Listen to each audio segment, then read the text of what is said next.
Saludos, buenas tardes a los espectadores de Frontera Abierta. Regresamos en estas puertas de verano ya con mucho calor, con una entrevista, una persona muy especial para mí porque ha sido compañero, ha sido jefe mío. Hablo del profesor de Relaciones Internacionales, economista, experto en comunicación, Javier de la Puerta González Quevedo, que ha traído, que acaba de publicar hace muy poquitas semanas, su último ensayo, El mito de Lenin y el futuro de la socialdemocracia.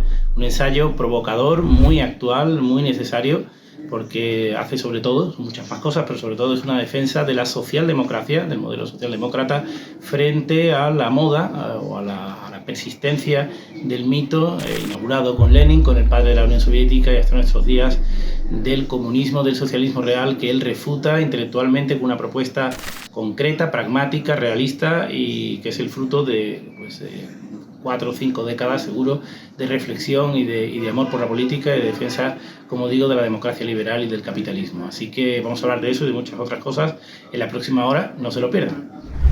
Buenas tardes, Javier de la Puerta. Gracias por estar con nosotros en Frontera Abierta en este estreno en nuestro canal. Muchas gracias a ti, Antonio. Es un placer.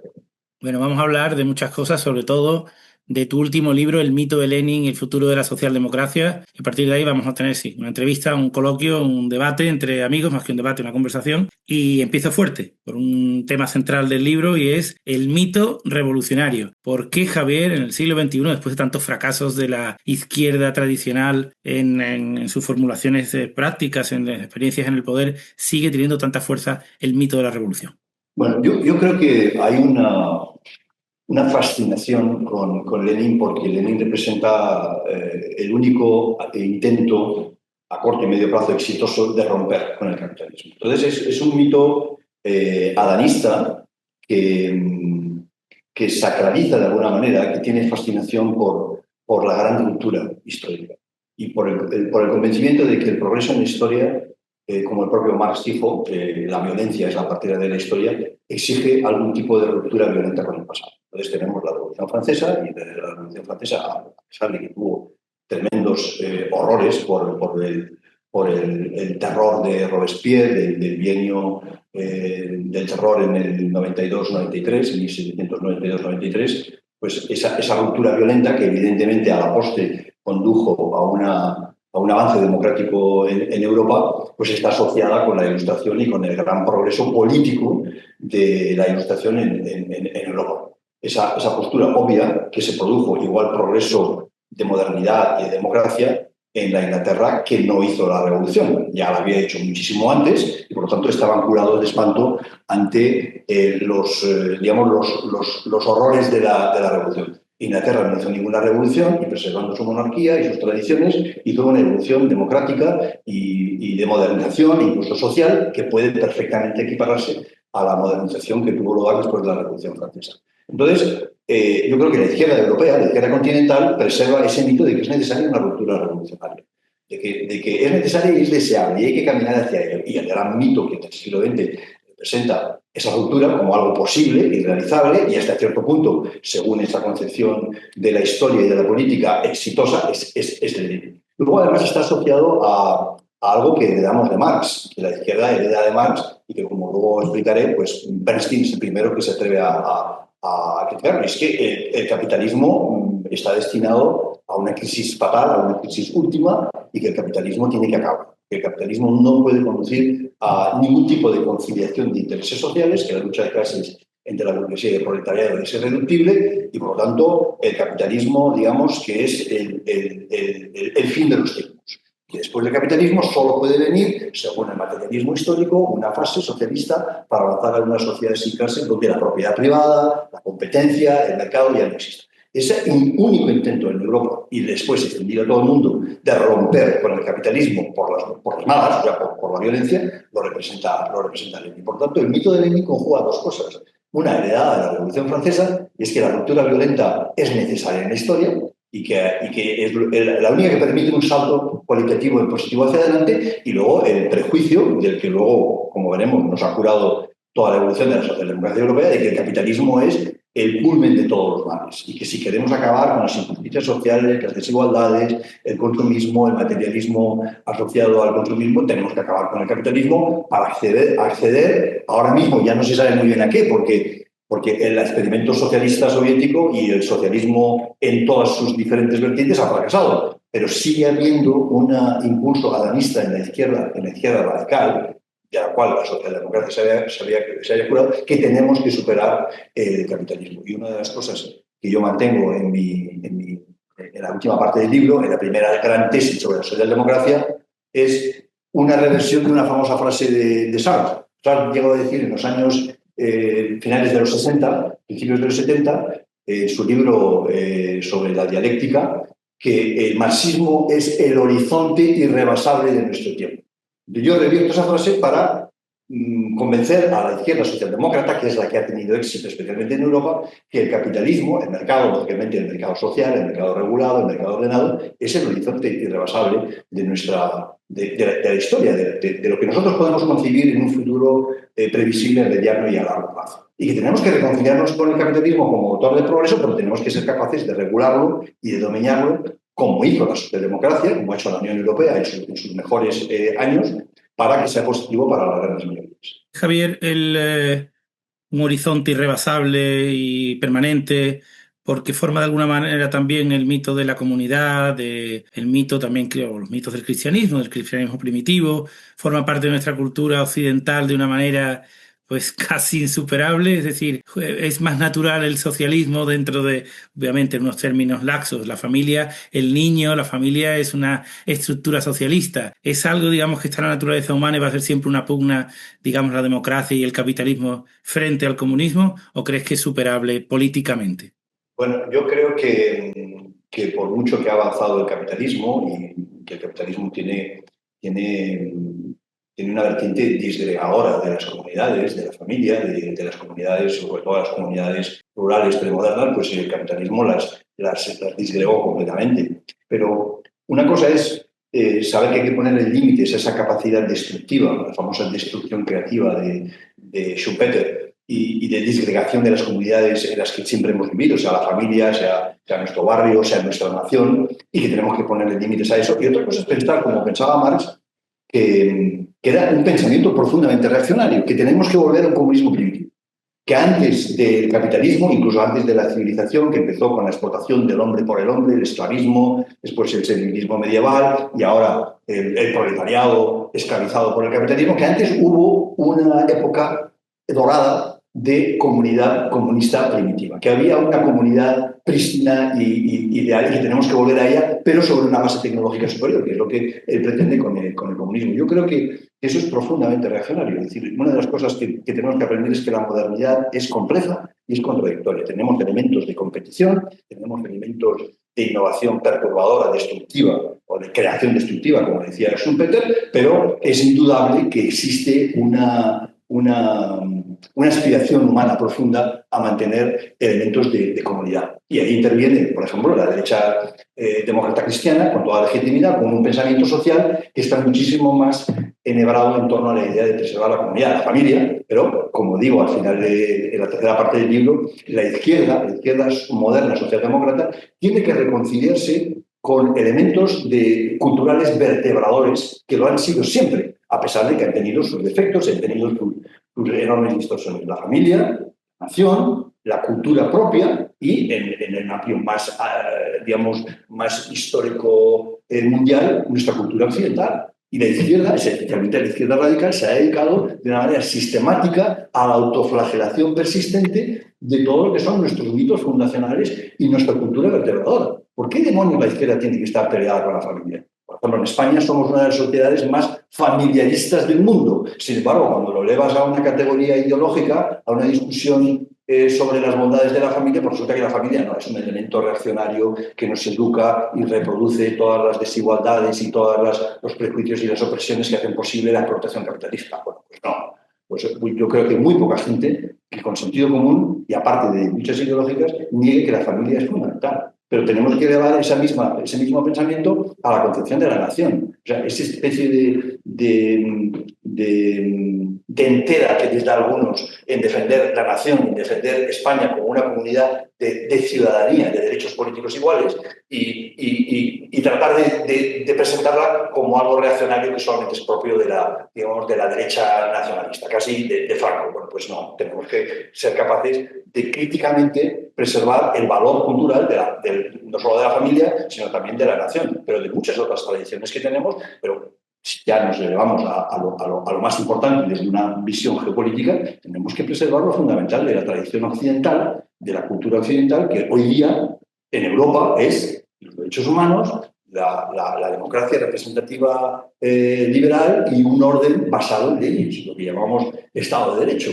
Eso forma parte de la cultura occidental que desde Europa se ha extendido al mundo. Y parece que la izquierda tiene un afán absolutamente autodestructivo, autoflagelador, de que todo eso, desde la familia hasta la civilización occidental, pasando por la nación, tiene que ser deconstruido, que es la terminología que le damos del filósofo Derrida. Hay que deconstruirlo todo, hay que arramplar con todos los mitos. Bueno, ese afán que tiene la izquierda radical de destruir, de construir todos los mitos, al único al que no se lo aplica es al mito de Lenin, que es un mito que esconde una realidad terrible, que es lo que yo trato de demostrar en la primera parte del libro. Lenin fue el primer gran asesino de masas de la historia del siglo XX y el que inauguró el totalitarismo de izquierdas, que luego dio pie en una relación dialéctica de mutuo retroalimentación, luego dio pie a la dialéctica con el fascismo y con el nazismo, que condujo a Europa al desastre. Pero el que inicia ese ciclo de justificación, incluso teorización de la violencia de masas, es Lenin. Y yo lo que trato de demostrar es que la capacidad represiva y asesina que instiga Lenin, que la instiga teóricamente y en la práctica, porque crea las instituciones del terror, crea la Checa, crea la propaganda en los medios de comunicación soviéticos en contra de la burguesía en general, una definición absolutamente amplia de la burguesía, desde el pequeño negocio hasta el propietario terrateniente, pero luego emprende una campaña de terror en los medios de comunicación soviéticos contra los cosacos, contra la religión ortodoxa, contra los campesinos, que son prácticamente todos kulaks, chupasangres, que se están quedando con todo el grano y son los responsables de la hambruna de las ciudades, cosa que es absolutamente falsa. El gran responsable de la hambruna de las ciudades en la guerra civil soviética fue la política económica de comunismo de guerra instigada por el propio Lenin. Entonces, ese mito de Lenin es el único que la izquierda no es capaz de afrontar y realmente es un mito absolutamente perverso por los efectos que ha tenido de distorsionar los objetivos y los valores de la izquierda en todo el mundo. Entonces, ¿quién ha sido más perverso, Lenin o Marx, el gran teórico? Hombre, yo tengo en el libro una anécdota de Edward Bernstein, que por cierto le dedico la segunda parte del libro y es mi gran héroe, porque afirmo que Bernstein, con su crítica a Marx, es el gran fundador intelectual de la socialdemocracia europea moderna. Pues Bernstein, ya viejo, con 80 y tantos años, él murió un mes antes de la toma del poder de Hitler, en el año... Hitler toma el poder en enero del 33, se muere en diciembre del 32. Pues Bernstein recuerda, porque conoció directamente a Marx, se acerca a su interlocutor y le dice, como para que no le oiga a nadie, es que Marx tenía una beta bolchevique. Y en el fondo es verdad, Marx era un hombre profundamente resentido, pero Marx era un gran intelectual, Marx era un gran teórico que ha dejado cosas que son importantes, aunque en lo fundamental se equivocó. Pero es mucho más perverso Lenin, porque Lenin es un personaje político que hace una interpretación sumamente estrecha, sumamente dogmática, en cuanto a que no hay más alternativa que o la revolución o el sometimiento al capitalismo y a la burguesía. Y él lleva a práctica eso de una forma violenta y además lo teoriza. O sea, teoriza la necesidad del terror rojo, la necesidad de la ruptura violenta y revolucionaria, y todos los partidos comunistas durante muchos años, hasta la llegada del comunismo en Europa con Santiago Carrillo y Enrico Berlinguer, todos los partidos comunistas estaban absolutamente rendidos al dogma de que la única forma de transformar a la sociedad era la revolución comunista, era la revolución o la insurrección violenta, y que todo lo demás, que además se asociaba con Bernstein, era reformismo claudicante y oportunismo. Entonces, Lenin es realmente muchísimo más dañino. Entre otras cosas, Antonio, porque si Lenin, la revolución bolchevique, no llega a triunfar, y por tanto la revolución de Rusia hubiera sido completamente distinta y no hubiera habido una revolución comunista exitosa entre comillas, digamos, a corto y medio plazo, pues Marx hubiera pasado como un filósofo más del siglo XIX sin mayor trascendencia. Lo que le da trascendencia a Marx y obliga a todo el mundo a centrarse, hay que leer El Capital, tenemos que saber el pensamiento teórico profundo, el materialismo histórico que está detrás de la revolución bolchevique, pues es precisamente la revolución bolchevique que la lleva a cabo, que la instiga y que la hace posible y que la lleva hasta sus últimas consecuencias, primero Lenin y luego su discípulo, Stalin, que es otro tema.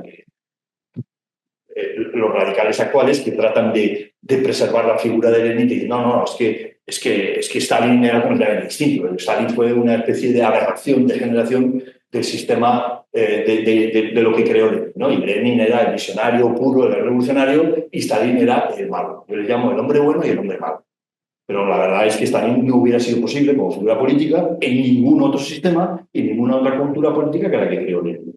Y digamos que Marx la podemos definir como una persona fundamentalmente resentida. Bueno, hombre, Marx es una persona compleja, pero era un hombre resentido en el sentido de ser revolucionario activo en las revoluciones del 48, en París, en otros sitios, de ser expulsado de su país, de Alemania, pues acaba en el exilio londinense, donde vive una vida bastante precaria, porque tiene que vivir pues prácticamente de lo que había ahorrado su mujer, que era una aristócrata alemana, y tiene que vivir de las ventas de sus panfletos o de escribir artículos para un periódico de Nueva York, que creo que se llamaba el New York Post o algo parecido. Entonces, él vive de una forma muy precaria porque está absolutamente obsesionado con acabar su gran obra, que es el análisis o la crítica de la economía política del capitalismo.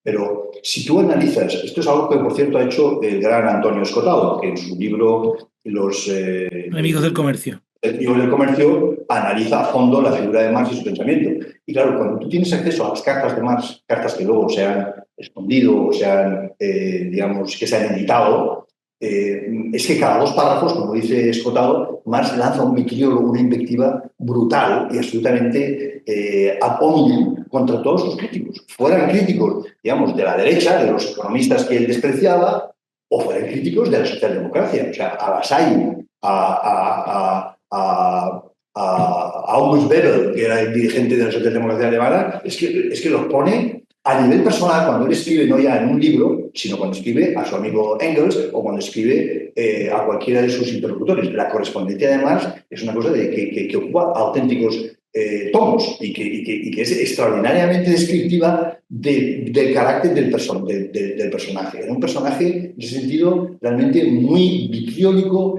y muy resentido. Pero yo me resisto a creer que esa es la única faceta del personaje Marx, porque hay que tener en cuenta pues, que vive en Londres en una situación muy precaria porque está convencido de que su gran obra El Capital pues va a cambiar el mundo. Y efectivamente lo hizo unos cuantos años más tarde. Yo creo que el resentimiento de Lenin es mucho más profundo. El odio de Lenin es algo que lo atraviesa todo, porque sufrió, siendo muy joven, la ejecución de su hermano. O sea, su hermano que él tendría 16, 17 años cuando ejecutan por intentos, fue acusado de intento de asesinato del zar y ejecutan a su hermano mayor, que era su ídolo. Entonces eso, y luego, aparte de eso, toda la familia, pertenecía a una familia de pequeña nobleza, toda la familia queda completamente postergada y tratada como apestados porque estaba asociada a un terrorista que había intentado asesinar. O sea, entonces, las dos cosas, lógicamente, la ejecución de su hermano y después la postergación social y el aislamiento social que sufrieron le causa un odio hacia la burguesía, hacia los ricos, hacia el establishment, que es mucho más profundo, Antonio, que el odio que siente contra la pobreza. Y eso es una de las grandes perversiones del comunismo. Odian más al rico, odian más la riqueza, odian más todo lo que está asociado al establishment, sea la alta cultura, sea cualquier, no sé, los bailes, la sofisticación, digamos, la cultura burguesa típica, que odian la pobreza. cuando realmente lo que hay que odiar es la pobreza. Y si tú analizas otros reformistas, otros personajes, por ejemplo, Deng Xiaoping en China, te das cuenta de que él lo que odiaba es la pobreza, no la riqueza. Y por eso llegó a decir un tipo que había sido comunista y que había estado en la Unión Soviética en los primeros tiempos de Stalin, Deng Xiaoping llegó a decir, enriquecerse, es decir, hacerse capitalista en la China comunista es glorioso. Y de ahí ha resultado el enorme desarrollo capitalista de China. Es decir, admitir que hay algunas personas, hay algunos emprendedores, hay algunos hombres de negocios que se van a hacer ricos legítimamente y van a levantar al resto de la sociedad. ¿Tiene entonces Javier más ese resentimiento contra el rico, contra el emprendedor en Europa, la izquierda que la tiene en China? Yo creo que sí, yo creo que desde luego en la socialdemocracia, tradicionalmente no, porque la socialdemocracia ya desde el Congreso de los alemanes de Bad Godesberg en el año 59 se reconcilia con el capitalismo. Y por ejemplo, nuestro PSOE, pues inevitablemente no puede renunciar a que ha renunciado al marxismo, el famoso 28 Congreso con Felipe González, y se ha reconciliado con el capitalismo. Pero en la izquierda radical y en parte de la izquierda que sufre lo que llamamos la hegemonía cultural de la izquierda radical, la asociación de capitalismo con injusticia, con explotación, es inevitable. Entonces, de ahí surge algo que me parece profundamente negativo, es que odian a los ricos más de lo que odian a la pobreza. Y se ha demostrado que en muchos países es necesario una cierta desigualdad y que haya algunos ricos para levantar y sacar de la extrema pobreza y del hambre a millones de personas. Y ese es el caso de China. Javier, en el libro, al hilo de lo que estás diciendo, obviamente, hablas de la superioridad moral que para ti tiene el reformismo, que lo vinculas a la democracia liberal, en un pack de democracia liberal, Estado de Derecho, división de poderes, rule of law y capitalismo. Esto puede saber a poco a la izquierda, no solo a la radical, sino también probablemente a esa izquierda socialdemócrata de hoy que ha perdido referentes. ¿Cómo hacemos para convencerles? Este programa se ve sobre todo en España, pero también en América Latina, donde tiene la izquierda radical los postulados de la izquierda radical probablemente más fuerza que en España. ¿Qué se les puede decir para convencerles de las bondades y de lo negativo que tiene las posiciones radicales de la izquierda? Una buena ley industrial, una buena legislación social vale más que 1000 nacionalizaciones. Entonces, la obsesión que es una obsesión que vemos muy presente en nuestra izquierda radical, que está en el gobierno, es que en cuanto surge un problema hay que nacionalizar. Ha habido un apagón, la culpa la tienen las eléctricas. ¿Cómo lo solucionamos? Pues vamos a nacionalizar las eléctricas. Pues no, vamos a ver. Las posibilidades que hay de hacer reformas radicales, de hacer reformas profundas hacia la igualdad dentro del capitalismo, dentro de la economía de mercado, están inexploradas. Yo, por ejemplo, hago referencia en ese capítulo a algo que es aberrante y que la izquierda, incluso la izquierda radical, ha renunciado a combatir, y son las desigualdades salariales en las empresas. Nosotros hemos pasado de una diferencia entre el máximo ejecutivo de una empresa, pongamos una empresa de IBEX 35, respecto de su empleado medio, de 20 múltiplos. Eso en Estados Unidos, que se hacía con respecto a las empresas que están cotizadas en la bolsa de Nueva York, había una diferencia de 20 puntos, 20 múltiplos, en los años 60, entre el ejecutivo promedio de sus empresas cotizadas en bolsa, que son ahora que es el Standard Poor's 500, y el empleado medio. Bueno, pues hemos pasado de 60 a 230. Y nosotros tenemos un Ministerio de Igualdad que hoy día, y esta es una de las grandes aberraciones identitarias que yo soy con la izquierda radical, cuando tú hablas de Ministerio de Igualdad, Consejería de Igualdad, todo el mundo, hasta el último hombre que te encuentres por la calle, te va a decir que igualdad significa igualdad de género. Y hemos tenido un Ministerio de Igualdad donde el gran énfasis era, por ejemplo, en la brecha salarial de género. La brecha salarial de género, que como tal, brecha salarial es inexistente. No hay ni un solo caso en las legislaturas de trabajo donde una gran empresa o una empresa considerable se le haya condenado porque pague más por el mismo trabajo a hombres que a mujeres. Lo que existe es una brecha laboral, que es algo diferente. Bueno, pues todo el énfasis que se ha puesto por un Ministerio de Igualdad en esas cuestiones que son falsos, falsos ogros de la desigualdad, no han dicho ni una sola palabra por el hecho de que, por ejemplo, la presidenta del Banco de Santander, Ana Patricia Botín, gane 12 millones de euros al año. Gane más de 200 veces lo que gana un empleado promedio de banca. Entonces, ahí sí que hay que hacer un énfasis que la izquierda radical increíblemente no ha hecho. ¿Por qué? Porque se ha enfocado en las desigualdades identitarias, en la desigualdad de género, en la desigualdad de las minorías sexuales, en la desigualdad de los inmigrantes, etc. Pero se ha olvidado de la desigualdad de toda la vida, la desigualdad clásica entre ricos y pobres, entre el empleado que trabaja en su oficina y el CEO o el ejecutivo máximo. En el IBEX 35 estamos en el orden de más de 100 veces el salario medio de su empleado por parte de los altos ejecutivos. Y el mejor símbolo que yo tengo de esto es que Ana Patricia Botín gana 11 millones. La última referencia está sacada, creo que del año 2023. 11 millones de euros. Eso es como más de 200 veces lo que gana el empleado medio de Banco Santander. Eso es una austeridad. Y sin embargo, la izquierda, supuestamente radical, con sus ministerios de la igualdad, no tiene nada que decir sobre el tema. Yo propongo que eso hay que regularlo. Que eso es que, primero, hay que tratar de persuadir a las empresas, sobre todo a las empresas que se adhieren al nuevo sistema de responsabilidad social corporativa, que tú no puedes tener una empresa donde animes a la gente a sentirse parte de una comunidad porque trabajamos en lo mismo, porque tenemos los mismos objetivos de sacar adelante esta empresa, en que los altos ejecutivos o los que se sientan en el Consejo de Administración ganen más de 200 o más de 100, pero yo diría que habría que poner un tope. Y me parece un tope razonable que ganes 20 veces más que tu empleado medio. ¿Y por qué la izquierda es incapaz de regular eso? ¿Por qué no se enfoca en eso que es una de las fuentes de desigualdad más profundas? Otro tema para combatir la desigualdad que parece contraintuitivo y que la izquierda nunca aborda.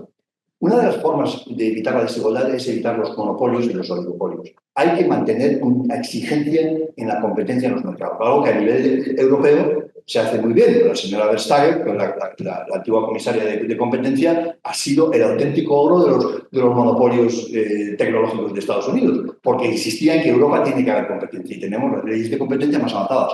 Pero nuestras leyes de competencia a nivel nacional dejan mucho que desear. Tenemos que imponer que en todos los servicios, especialmente grandes servicios, y que en todos los mercados haya una competencia real. Porque eso es lo que evita que haya grandes empresas que sean capaces de dominar los mercados, que sean capaces de cobrar más al consumidor y de cobrar más sus altos ejecutivos. Por lo tanto, para hacer una verdadera, desde la aceptación del capitalismo y de la economía social de mercado, para hacer una política progresista, no hace falta decir, nos tenemos que cargar el capitalismo. Hace falta hacer reformas que limiten la desigualdad salarial en las empresas, hace falta introducir competencia con absoluto rigor, porque eso es, primero, lo que promueve la innovación, lo que beneficia a los consumidores y lo que evita que haya un pequeño grupo o una pequeña élite empresarial que se enriquezca demasiado. Y luego, por último, esto es obvio y todos lo aceptamos, hay que mantener la imposición progresiva, hay que conseguir que pague más el que gana más.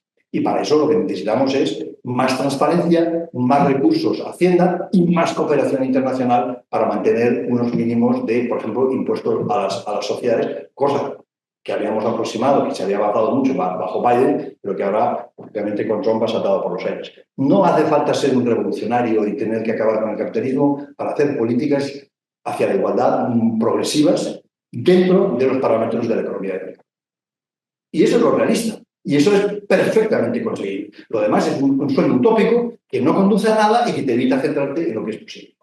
Y Javier, has mencionado hace un rato en la pregunta anterior, has hablado de los elementos identitarios que ahora mismo son quizás el eje programático de los partidos, tanto de esa izquierda radical como también de la socialdemocracia menguante de Europa. ¿Cuándo empezó a convertirse en lo identitario las cuestiones de género y otras, las nacionales, el medio ambiente, en fin, otros elementos en lo central y no en la cuestión económica, en las cosas del comer, en los salarios, en la productividad, en mejorar la economía, en que la industria avance en países como el nuestro, etcétera? ¿Cuándo empezó esto a ocurrir en Europa? Bueno, yo creo que en Europa y sin duda en España hemos hecho seguidismo de la izquierda norteamericana. Yo creo que todo el movimiento woke y el movimiento woke tiene muchas vertientes, pero es un movimiento que pone todo el énfasis en las identidades oprimidas y en la diversidad.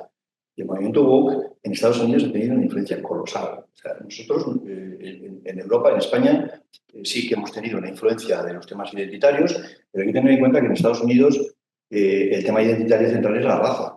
que arrastran un problema de racismo y de postergación o de discriminación de la minoría negra y de otras minorías que lo ha centralizado todo. Y luego a eso se ha sumado la inmigración. Pero es que el feminismo más avanzado comenzó en Estados Unidos. El movimiento por los derechos gays, por los derechos de los homosexuales, empezó en los Estados Unidos.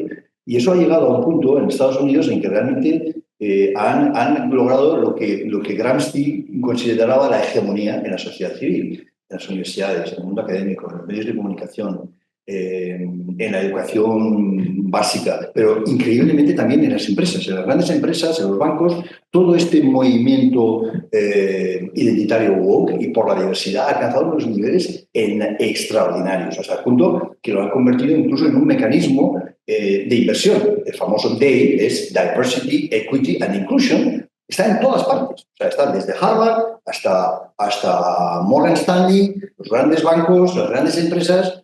Y luego, claro, tienes a Disney y a Hollywood haciendo auténticas malabarismos para incluir esa diversidad en sus películas.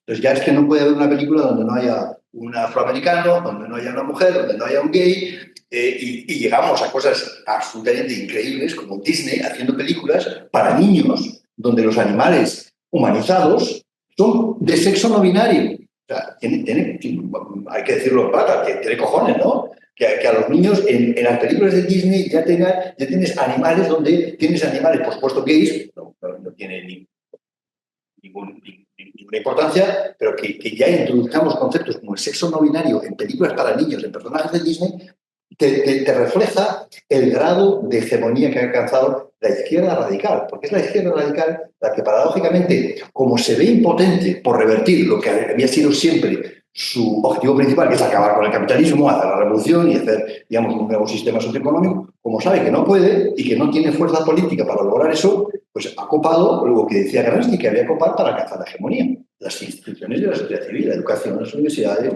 los medios de comunicación, las iglesias. Y en Estados Unidos los ha copado hasta un nivel tan enorme que poca gente se da cuenta que el triunfo de Trump y de la derecha populista está asociado no a las desigualdades socioeconómicas, que también, como trasfondo, juegan un papel, pero está asociado fundamentalmente a un rechazo de este pensamiento woke, identitario y pensamiento políticamente correcto que ha invadido absolutamente todo. Entonces ha producido un rechazo instintivo para apoyar a un personaje tan destructivo como Trump. En Europa lo que hemos hecho es hacer seguidismo. La izquierda radical ha hecho seguidismo de esa vanguardia que ha constituido la izquierda radical en Estados Unidos en torno a los temas identitarios. Para ellos el más importante, lógicamente, era la raza, pero nosotros lo hemos hecho aquí con los temas de género, y a nivel legal, como todos sabemos, desde el gobierno, y lo hemos hecho con los temas relacionados con el nacionalismo. Ahora resulta que ser nacionalista vasco y nacionalista catalán y ceder a todas sus pretensiones de homogeneizar sus sociedades, eso es progresista.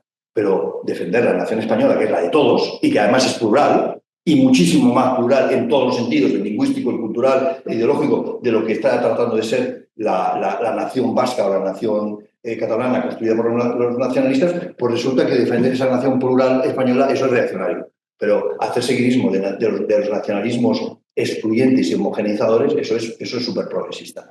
Yo creo que ahí ha habido un trasvase por parte de la izquierda radical que realmente ha alcanzado la hegemonía cultural sobre el conjunto de la izquierda, y en este sentido la izquierda socialdemócrata se ha dejado arrastrar. ¿Por qué? Porque la izquierda radical sabe que sus verdaderos fines, que es acabar con el capitalismo, hacer la revolución, son imposibles, aunque retóricamente los sigue manteniendo. ¿Y cómo lo siguen manteniendo retóricamente? Aferrándose al único sitio donde ellos ven que hay una resistencia, digamos, al imperialismo capitalista, que es el sur global. Entonces, todas las causas del sur global son absolutamente de forma automática y reflexiva son apoyadas. Sea Hamas, o sea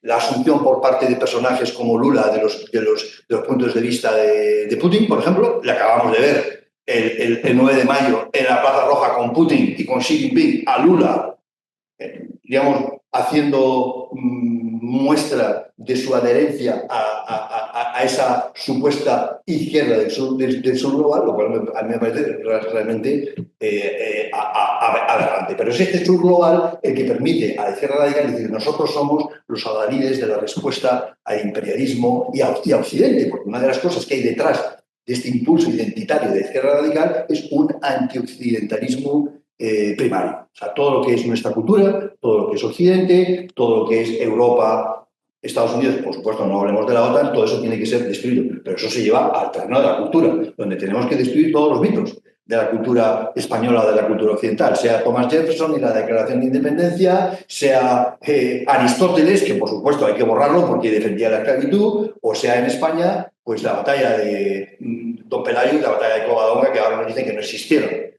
Bueno, pues da igual que no existieran, pero eso es un mito que ha conformado, lo mismo que el mito de la Reconquista, ha conformado, digamos, la conciencia nacional española, y no necesariamente en un sentido solo negativo. Pero, ojo, el mito de Lenin, que es el verdadero mito actuante en su historia, ese mito no lo va a tocar. Lenin era un santo, era un visionario. Pues hay una contradicción del tamaño de la catedral. Decía que hablando de España, que está mencionado, pues bueno, como la izquierda europea en general ha recurrido a la americana para llenarse de contenido con ese predominio de lo woke, izquierda radical, y luego pues la mainstream. Pero en España sí que hay otros elementos como el nacionalista que vienen de algo antes.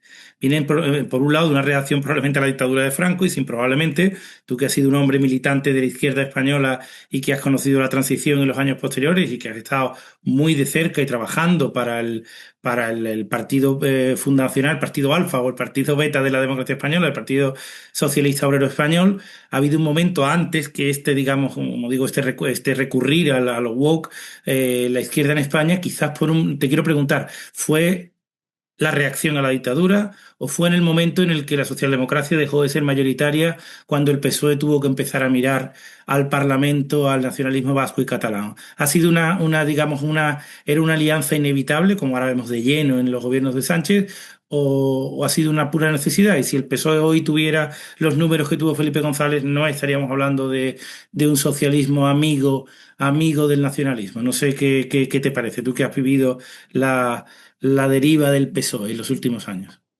Bueno, yo lo primero que me gustaría decir, porque yo he tenido 4 años de trabajo en el gobierno vasco con Ramón Jáuregui y viví el tema del terrorismo pues relativamente cerca. Yo recuerdo, y creo que en parte, que me permita Ramón esta reflexión, que uno de los errores capitales que comete la izquierda a principios de la transición, bueno, incluso antes que la transición, es de alguna manera disculpar a ETA y sus asesinatos porque eran asesinatos contra el régimen franquista, y el primer gran asesinato que disculpa a la izquierda, porque todos lo aplaudían, yo no tenía edad todavía para aplaudirlo, pero es el asesinato en el año 73 de Carrero Blanco. Y a partir de ahí, pues parece que ETA no era solamente la liberación por la independencia del pueblo vasco, sino que estaba luchando contra el régimen, porque se había cargado al sucesor y prometía ser más duro incluso que el propio Franco. Pero de ahí arrastramos, digamos, esa legitimación original del terrorismo de la que afortunadamente la izquierda socialdemócrata se valió de esa legitimación muy pronto, pero el nacionalismo vasco, el PNV, tardó muchos años, hasta el Pacto de Ajuria en 1987, en romper con los medios y con los fines del terrorismo. Luego, yo creo, Antonio, que se puede acusar a los gobiernos de Felipe González y Aznar de haber sido los primeros en pactar con el nacionalismo. Pero hay que tener en cuenta que aunque ahí se cometieron ciertos pecados, se dejaron de tocar, se dejaron de criticar cosas que había que criticar, por ejemplo, la política lingüística homogenizadora, que niega el bilingüismo, especialmente en Cataluña. Pero la diferencia es que Felipe González y Aznar tenían enfrente a unos nacionalismos autonomistas, que no estaban planteando en absoluto, ni por imaginación, que solamente lo hacían retóricamente en el Guerra de Luna, la independencia. Por tanto, tú podías pactar cuántas competencias le cedías a la autonomía vasca o a la autonomía catalana, y eso era razonable. Yo creo que ahí el gran pecado fue el hacer la vista gorda a la operación lingüística de homogenización de esas sociedades que arrastra todos los problemas que tenemos ahora. Pero eso es completamente diferente a asociarse con un nacionalismo que está vendido de hocicos al independentismo y que además ha cometido el crimen político de intentar dar un golpe de Estado independentista.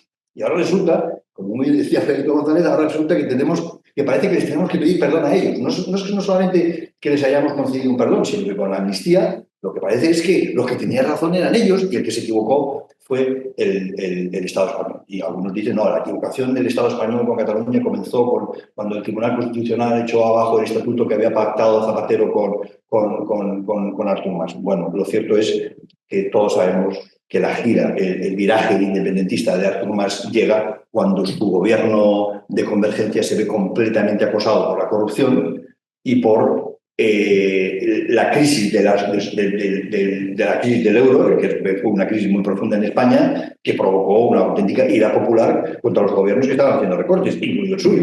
Entonces, cuando se ve en medio de una marea popular de respuesta a la crisis que vino de la crisis financiera de Estados Unidos, luego la crisis del euro, porque en España tenía raíces propias. Teníamos una burbuja inmobiliaria acojonante. Bueno, pues el nacionalismo catalán, cuando se era acosado por todo eso, corrupción, más crisis, y el propio Tomás, no sé si se recordará, pero yo lo recuerdo vividamente, le tuvieron que sacar en helicóptero porque tenía rodeado el Parlamento catalán y no podía salir. Sí, claro. Pues, pronto, la siguiente diada era la diada por la independencia.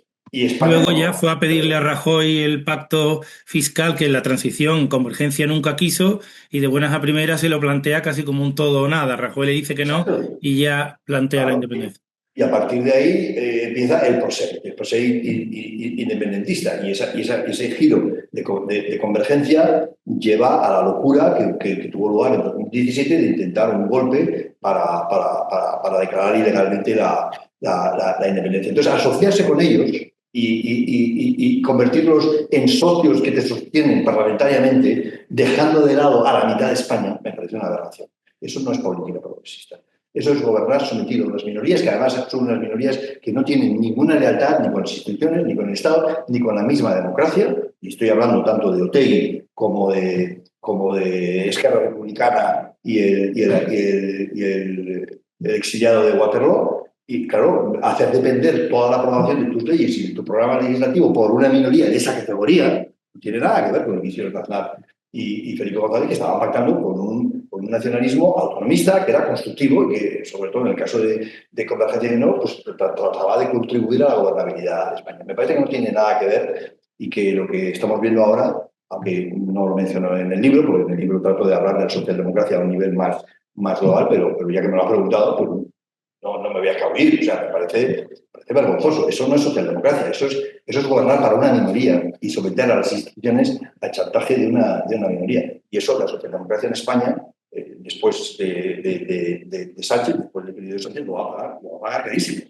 Lo hemos visto en Portugal, lo estamos viendo en toda Europa, lo hemos visto en Alemania. La socialdemocracia está a punto de ser irrelevante.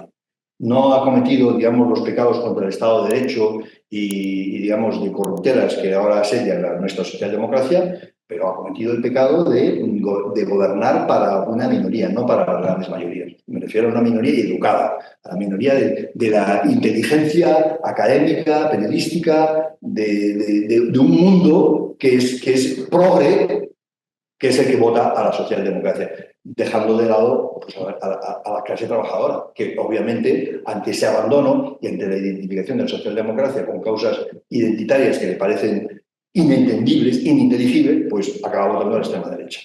Hablamos de España, hablamos de Europa, Javier, y de ese futuro a medio plazo, a corto o medio plazo. Ya has respondido de alguna manera que lo ves preocupante para los grandes partidos socialdemócratas europeos, incluido el PSOE. Bueno, yo creo que efectivamente la tendencia para la socialdemocracia es preocupante. Y yo lo que planteo en el libro, y hago planteamientos muy amplios, es que tiene que abandonar las guerras culturales, tiene que abandonar todo el tema identitario. El tema identitario se puede abordar de una manera completamente distinta. No hace falta incidir siempre en la diferencia y en la diversidad identitaria. Las identidades oprimidas en nuestros países occidentales, bueno, pues han pasado todas ellas por periodos duros, desde la mujer hasta los homosexuales, pero por regla general han alcanzado la igualdad legal y están en posiciones, incluso a nivel cultural, a nivel social, en posiciones de normalidad absoluta, prácticamente absoluta. Entonces, el énfasis, y es muy importante que en política se sepa cuál es tu enemigo principal, cuál es tu contradicción principal, como hubiera dicho Mao Zedong, cuál es tu desigualdad principal. Y yo lo que insisto es que la desigualdad principal tiene que ser la desigualdad social, la de siempre, la que la izquierda ha olvidado para adentrarse en este mundo semántico, lingüístico, inabarcable e ininteligible por la mayoría de su antigua base social, que es el de las identidades fragmentarias. Esas identidades fragmentarias que van en contra de la familia tradicional, que van en contra de las definiciones tradicionales y de sentido común de lo que es ser hombre o mujer, que van en contra del concepto de nación, que van en contra de nuestra propia cultura occidental, son las que están alimentando a la extrema derecha. Si tú analizas qué es lo que alimenta a Vox, lo que ha alimentado a Vox ha sido la inclinación de gobiernos de izquierda y de derecha o el tratamiento súper blando, mirando para otra parte, del nacionalismo catalán. Y es la explosión del nacionalismo catalán lo que da lugar al salto de Vox. Vox es inentendible si no es por la percepción de debilidad del Estado respecto al nacionalismo catalán independentista desatado. Pero si tú analizas Europa, pues en todos los sitios, desde Alternativa por Alemania hasta Marine Le Pen, en todos los sitios donde la derecha populista ha alcanzado un auge importante, cerca del 20%, quien se lo está proporcionando, quien se lo está otorgando a todos los niveles, es la deriva de la izquierda hacia las políticas identitarias, autodestructivas y autoflagelantes. Todo lo que es nuestra cultura propia, nuestra identidad propia, tenemos que acabar con ello, tenemos que autodeconstruirlo. Pues no, hay que ir, yo digo, a grandes temas culturales que nos abarcan a todos, que nos unen a todos, y hay que hacer un gran énfasis en el concepto de ciudadanía. No sirve para nada ese pánico de que todo lo que es la ultraderecha, no solamente por sus contenidos, que son aborrecibles, sino también por sus formas, resulta que tenemos que impedir el paso a toda costa. Yo no veo que la ultraderecha europea, por lo general, ni siquiera Vox, sea una ultraderecha que ponga en peligro el sistema democrático. Por lo tanto, hay que partir de una base que tiene toda la legitimidad del mundo democrática para decir lo que dicen y para proponer lo que proponen. Hay que seguir la máxima de Voltaire.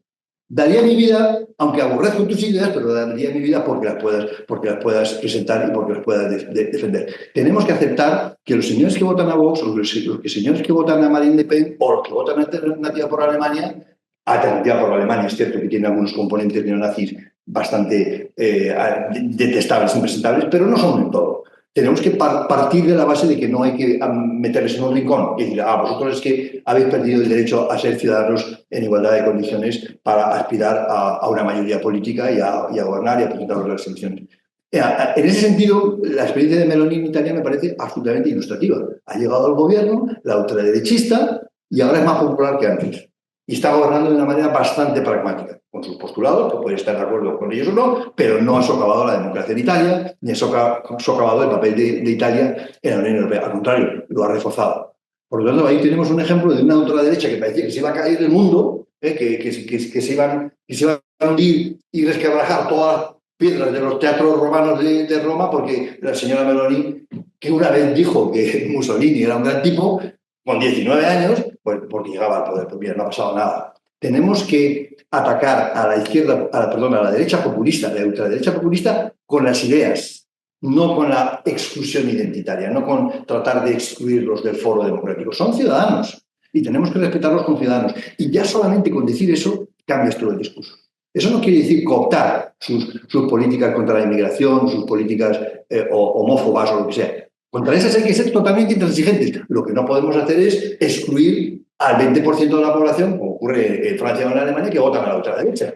Y en España estamos con Vox cerca del 15%. Bueno, pues son ciudadanos españoles y hay que respetarlos. A mí me parece, hay que decirlo todo, mucho menos digno de respeto respetar al señor Otegi de Bildu, que todavía, en efecto, y con todas las consecuencias, no ha sido capaz de condenar el terrorismo de ETA, sin escudarse en la idea de que había un conflicto y había dos violencias y nosotros aborrecemos todas las violencias y estamos con todas las víctimas. No, hay que exigirle que que pida perdón y que rechace y que diga que estuvo mal desde el principio el terrorismo, especialmente el terrorismo que fue el más intenso durante la etapa democrática. Pero en vez de hacer eso, que es lo consecuentemente socialdemócrata,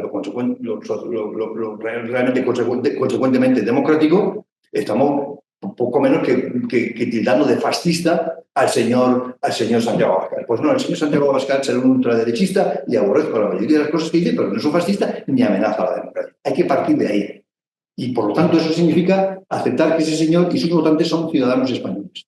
Te quiero preguntar por qué va a quedar del Partido Socialista después de Sánchez. ¿Crees que necesitará esta formación una refundación, tanto de liderazgo como de propio programa electoral?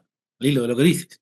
Yo creo que va a necesitar una refundación radical, porque es que las estructuras del partido, los estatutos del partido, que los reconfeccionó el secretario general Sánchez a su medida, hoy día el Partido Socialista, para el que quiero recordar a los oyentes, yo he trabajado para el Partido Socialista durante años, durante décadas. He trabajado para socialistas tan grandes y tan importantes como Ramón Jáuregui o como Manuel Chávez y Gaspar Zarrías en Sevilla. Durante años. Estaba en la cocina. Una de las cosas de las que me enorgullezco y por las que escribo el libro que he escrito es porque yo he sido comunista. Durante 3 años en mi juventud en la atención de un partido comunista, marxista, leninista, maoísta. Y sé lo que es el comunismo y cómo funciona. Y he estado en la cocina del Partido Socialista y de gobiernos socialistas, trabajando íntimamente con ellos en la producción de ideas. Yo creo que ahora mismo el Partido Socialista se ha convertido en un partido caudillista. Es un partido donde no hay debate y donde lo único que te puede permitir levantar la cabeza y aspirar a estar en las siguientes listas es ser un adorador ciego y un seguidor ciego de cada giro que vaya pegando el señor Sánchez. Eso no ha sido el Partido Socialista. Y lo primero que habría que empezar, si es posible regenerar el Partido Socialista, y yo creo que tiene que estarlo, es que recuperar la democracia interna, hay que recuperar, ser capaz de debatir cosas como las que yo estoy planteando en el libro. Necesitamos una socialdemocracia abierta a las grandes mayorías. ¿Por qué? Porque nos metemos todos en una tienda amplia donde culturalmente abrazamos conceptos como familia, como nación española, incluso como una religión cristiana progresista y bien entendida, que la hay. Y fíjate que muchos socialistas, incluso personajes como Yolanda Díez, se iban a Roma para ver al Papa, porque era el gran icono del mundial del progresismo. Bueno, pues ahora hay que ser consecuentes. Hay que admitir que dentro de la Iglesia Católica y del cristianismo hay vertientes socialistas y hay vertientes absolutamente progresistas y avanzadas en lo social. El Papa León XIV se llama León XIV porque León XIII fue el autor de la Rerum Novarum, que es la gran encíclica que trata de presentar los problemas del capitalismo frente a la alternativa socialista de su tiempo. Era un tipo absolutamente avanzado y progresista para su época. Por lo tanto, yo lo que planteo es que el socialismo tiene que tener políticas, primero, políticas, como me pedías tú antes, que no solamente sean asistenciales y de reparto de la riqueza, de redistribución. El Partido Socialista tiene que tener políticas de creación de riqueza, de apoyo al emprendedor, de apoyo al empresariado, de innovación. Políticas directamente implicadas en qué modelo productivo tenemos, no solo cómo vamos a repartir los ingresos y la riqueza que crean los empresarios. Y por lo tanto tenemos que estar mucho más abiertos a un concepto fundamental, que es el Schumpeter, el de la destrucción creativa, el de introducir en todos los mercados competencia de verdad. Y luego, dentro de las empresas, reducir esa brecha salarial que es absolutamente inaceptable para cualquiera, sea desde una perspectiva socialista o desde una perspectiva de pensamiento social católico cristiano. Que la señora Botín gane 12 millones de euros al año es una obscenidad, no se puede aceptar. Y primero hay que argumentar públicamente en contra de eso. Y tendría que haber un Ministerio de Igualdad que se dedicara a argumentar contra esas obscenidades de desigualdad social que están no solamente en el Banco de Santander, sino en todas las grandes empresas del IBEX. Pues hay que empezar por atreverse a decir eso. ¿Y por qué no lo decimos? ¿Qué? Porque la izquierda radical ha decidido que eso ya no va con ellos, que luchar contra el gran capital ya no va con ellos. Ahora hay que luchar contra los opresores de las pequeñas identidades oprimidas, que es el hombre blanco heterosexual. Digamos, por decirlo en corto y en plata para que todo el mundo me entienda. Javier de la Puerta, el mito de Lenin, el futuro de la socialdemocracia. Muchas gracias por haber estado con nosotros en Frontera Abierta y hasta la próxima. Nada, muchas gracias a ti, Antonio. Ha sido un verdadero placer. Bueno, pues hasta aquí la entrevista con el profesor Javier de la Puerta González Quevedo a propósito de la publicación de su último ensayo, El mito de Lenin y el futuro de la socialdemocracia. Espero que lo hayan disfrutado. Volveremos muy pronto con nuevos contenidos aquí en el canal de Frontera Abierta. Gracias.